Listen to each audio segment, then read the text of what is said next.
सेवा कोई कर रहे हो, बाकी सेवा में तुम असिस्टेंट तो हो सको हो। कोई जो कथा कर रहे हो है, बाकी कथा में तुम श्रोता तरीके तो सम्मिलित हो सको हो। ये सिनॉप्सिस भक्तिवर्धिनी की है।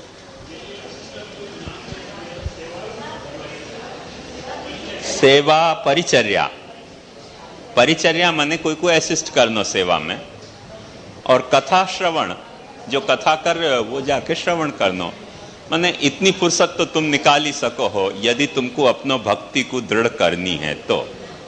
ये अपन समझ सकें, एक सेकेंड, अपन समझ सकें कि ये जो है वो फुल टाइम जॉब नहीं है, पार्ट टाइम जॉब है।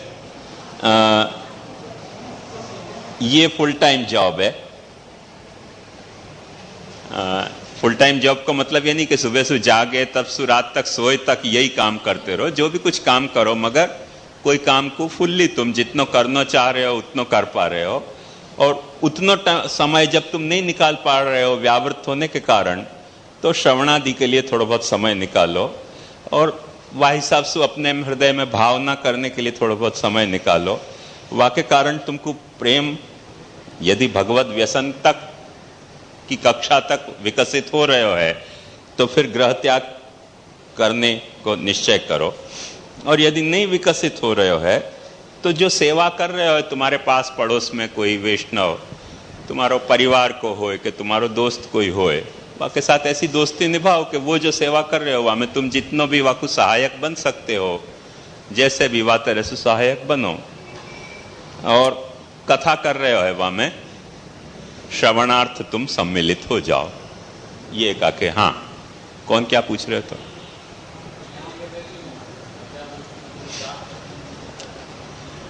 अव्यावृत्त में, अव्यावृत्त का मतलब है कि वह के पास समय है सेवा करने के लिए।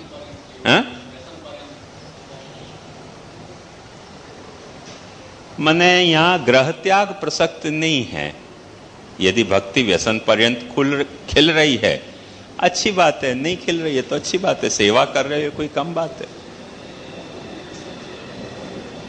यदि या सेवा करने की प्रक्रिया के साथ भक्ति व्यसन पर्यंत खिल रही है, बहुत अच्छी बात है, सोना में सुहागा है। समझो नहीं खिल रही है, नहीं खिल रही है तो मत खिलो। अपन सेवा कर रहे हैं, एक सरलता से अपन यह ढंग से समझ सकें कि अपन ने जासू शादी करी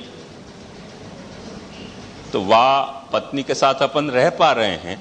थोड़ा बहुत कभी महीना में 2-4 बार झगड़ा भी हो रहे हो तो 2-4 बार स्नेह भी हो रहे हो। थोड़ी देर अपन धंधा पे नौकरी पे भी जा रहे हैं, पर घर में पाछे लौट के वाके साथ रह तो पा रहे हैं जीवन में।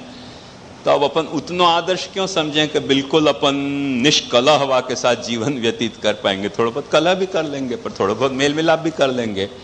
तो वाके लिए उतनी आवश्यकता नहीं है जो साथ जी रहे हो है वाके लिए। पर जो साथ नहीं जी पा रहे हो प्रभु के, तो वाकु यदि सचमुच में भगवत व्यसन भयो है तो बिना प्रभु के दो बात तो एक मोड़ा सोपन नहीं से कह सकेंगे ना कि मुझको भगवत व्यसन भी भयो है और भगवान के बिना भी मेरा आनंद से निर्वाह चल रहे हो। मतलब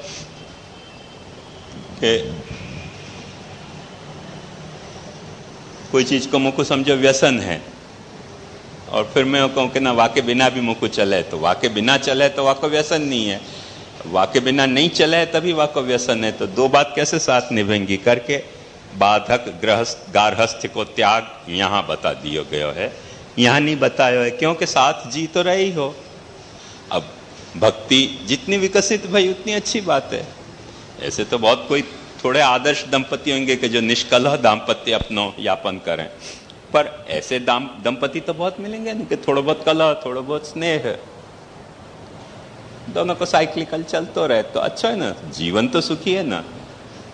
तो ऐसे प्रभु के साथ अपन कोई तरह को दाम्पत्य निभा पा रहे हैं, सर्वथा निष्कलह नहीं निभा पा रहे हैं तो नहीं सही, थोड़ा बहुत कलह के साथ पर दाम्पत्य तो निभ रहे हो ना प्रभु के साथ अपनो, वो बस पर्याप्त है। वाह ढंग से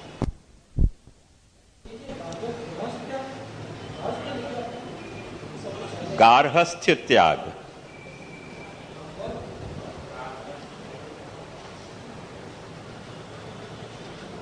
गार्हस्थ्य, जो गार्हस्थ्य है गृहस्थ होने की वृत्ति, वो क्योंकि वा स्थिति में व्यसन दशा में भगवत व्यसन में बाधक हो जाएगी, या में बाधक नहीं होगी, क्योंकि आप भगवान के साथ घर बसा के रह रहे हो। वहां में आप भगवान के अलावा कोई और वस्तु के साथ घर बसा के रह रहे हो, और फिर ये भी क्लेम कर रहे हो कि मुझको भगवान को व्यसन हो गयो है, मतलब कुछ लफड़ा है। यदि व्यसन हो गयो तो गार्हस्थ्यता हो, व्यसन नहीं भयो है तो या क्लेम को करो ही मत, आप या क्लेम में रहो। आप व्यसन नहीं भयो है तो जो भी कोई भगवत सेवा निभा पा रहे हो वाके साथ में साथ निभा रहे हो। मुसु भगवत सेवा नहीं निभ रही है तो जासु भगवत सेवा निभ रही है, वाको साथ में निभा रहे हूं। वो सत्संग वालों प्रकार है। ये सेवा कथा परायण भगवदी के सत्संग में रहनो मूल हेतु या को इतनो सो है। मैं समझू अक्षर की जो दुविधा है वो खत्म भई होगी। ये जलभेद है। जलभेद ग्रंथ वक्ता के विवेचन के लिए किया गया है। अप्रकीर्ण मतलब क्लासिफाइड और विप्रकीर्ण मतलब मिसलेनियस। तो क्लासिफाइड वक्ता 5 तरह के हैं, 3 तरह के हैं, विषयासक्त, मुमुक्षु और विमुक्त। पहलो वक्ता सु 5वां वक्ता विषयासक्त वक्तान को प्रकार है। 6ठो सु 18 तक को प्रकार मुमुक्षु वक्तान को प्रकार है। विषयासक्त माने विषय में जो आसक्त है। मुमुक्षु मतलब विषय के साथ रह रहे हो पर विषयासक्ति सु छुटकारा पाना चाह रहे हो।